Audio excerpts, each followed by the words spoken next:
Hey adventurers, my name is Derek and this is Elven Tower Adventures.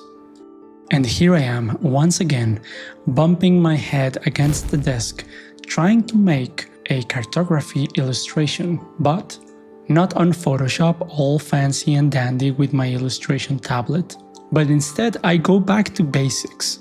I am using some sharpie markers, a few highlighters, some rulers and accessories to make the drawing of shapes a little easier, and most importantly, the graph paper. In previous videos of this dungeon making series, I used the traditional graph paper that you can find in most stores. You know the one I'm talking about. It's that graph paper that has all the little squares all over the page. There is nothing wrong with that, but I found an issue. It was very useful during the drawing process to have all the little squares. But later, when the illustration was finished and I wanted to digitize it and then clean it up in Photoshop, it became a problem to remove the grid after the illustration was finished.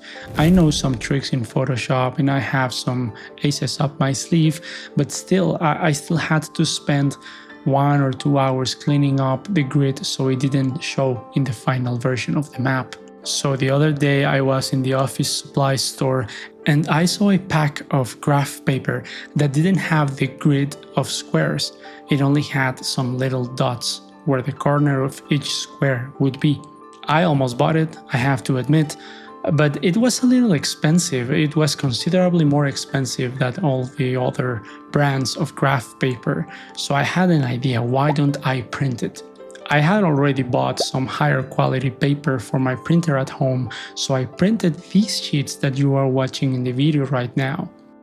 I was a little dubious about the final result, but I gotta say, in the end, I struck gold. Illustrating with these little dots, it's pretty much the same as having the whole grid. And by the time I am recording this video, I already did all the cleaning up in Photoshop, and it was considerably faster too. There's still some work to do, but I have to say, it's a lot easier to clean up little dots that appear outside of the map than to clean up all of the lines from the original grid that appear outside and inside the dungeon where I have drawn stuff. So without further ado, my top of the line quality of life recommendation is to print dotted graph paper if you are interested in doing some homemade dungeons for your future TTRPG sessions. So now, back to the creation process of this illustration. This is the tomb of the Astral Knight. Sir Farron Longren spent his life in service of the Tharim Empire. He never backed down from a hard mission, and he always gave his all to defend his people and values. However, during his retirement, when he was informed that his body had been chosen for immortalization via embalming, he refused. He explained that this kind of immortalization meant nothing to him and that he would rather rest in peace with the relatives who left the mortal world before him. He died of old age, surrounded by loved ones and people who admired him. However, a promise was broken. Despite his wishes, Sir Farron Longren's body went through the embalming process. The Tharin government opted to please the public and spread misinformation that contradicted the knight's last will. The knight became immortal, but not in the way they hoped for. The mistreated noble is now known as the Astral Knight, a spectral force filled with anger and grudge. His disappointment and humiliation have blinded his judgment. Now he torments the innocent. This is where the player characters come in. The heroes are hired to put an end to this problem. But will they use brute force and punish the betrayed knight for his actions? Or will they heed his version of the story and try to find a way to solve this problem without banishing him? After finding the tomb, a 30-foot long descending staircase leads to the first landing. On the north and south sides there are 2 pedestals. Each hold trinkets and mementos. They were left as gifts for Sir Longren. A shorter flight of stairs descends to a second landing, but the characters cannot proceed unless they lockpick a vault gate.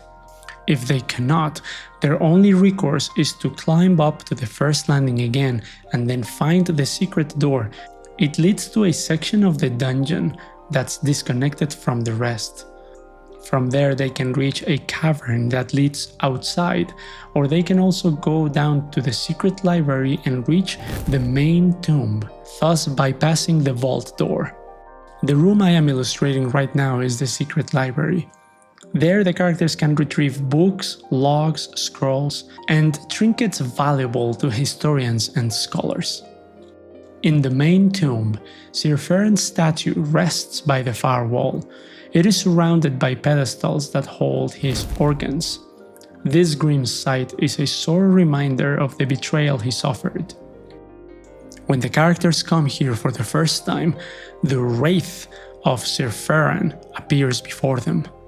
He is mad with grief and grudge. However, if the characters are open to parley, the knight reveals the story of how he was betrayed. Now the characters have two options. On the one hand, they can disregard the wraith's words. If this is the case, what happens next is a fight to the death. This is, after all, what the characters were hired for. On the other hand, if the characters choose to help the spirit of Sir Feron, he asks them for the head of Duke Owen. This is the man responsible for ignoring the knight's wishes. So in this case, the characters would leave the tomb without confronting the wraith in battle, and they would have to go back to town and then find out the whereabouts of Duke Owen and either kill the man or arrest him and bring him before the wraith in the main tomb of the Astral Knight. If we explore this adventure from a more meta perspective, I mean a more zoomed out way of looking at it, we can clearly see that this is just a trope. This is the trope of having the characters be hired to do something, but in the commission of this adventure, while they try to do what they were hired for, they learn something that changes and reframes the context of the adventure and forces them to make a decision. It could be a logical decision or a moral decision, and depending on the personalities of the player characters, it could be either or a mix of both. From my perspective, this is a trick, if you could call it a trick, that I use a lot in my Dungeons & Dragons games. Every time I do it, I find that the people sitting at the table, the players, they actually do a double take. They consider how the new information changes everything, and it makes them feel more involved with the world I am trying to build with them.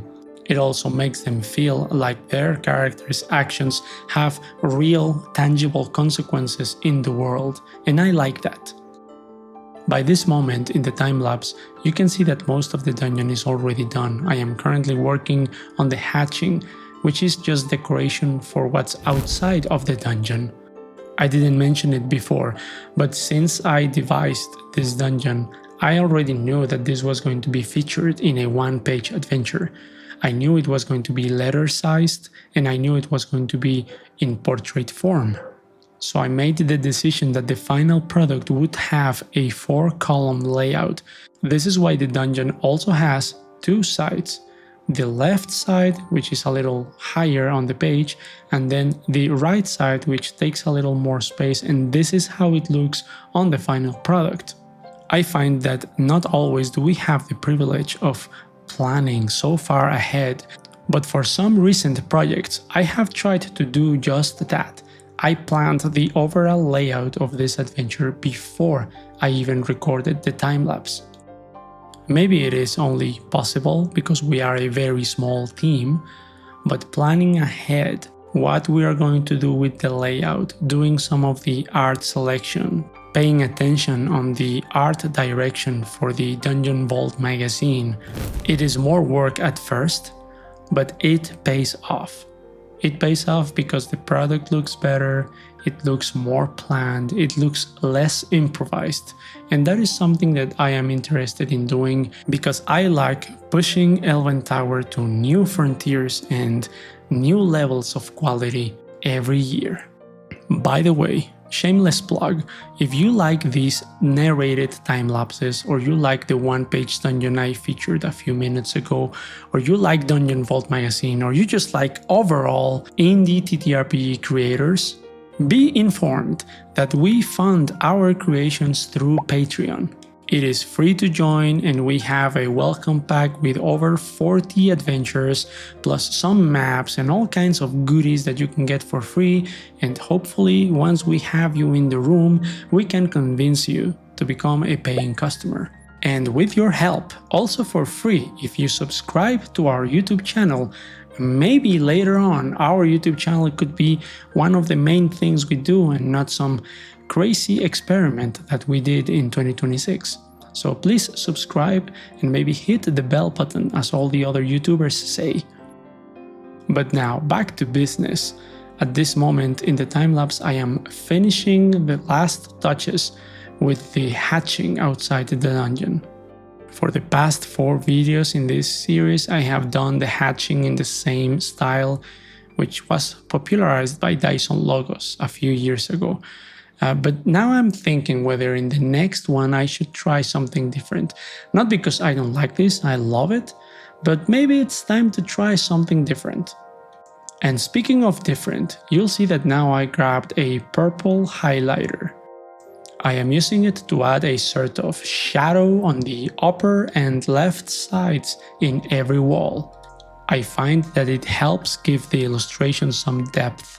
It appears as if light was coming from the upper left side, and then all the walls cast a sort of shadow into the rooms. It also makes me feel like I am living my life dangerously, because the water from the highlighter threatens to wash off all the other ink on the page, and sometimes it does. But so far I have managed to elude disaster. This illustration is finished. Thank you so much for watching. I love making videos like this and narrating my process. Well, see you in the next one. My name is Derek, and this is Elven Tower Adventures.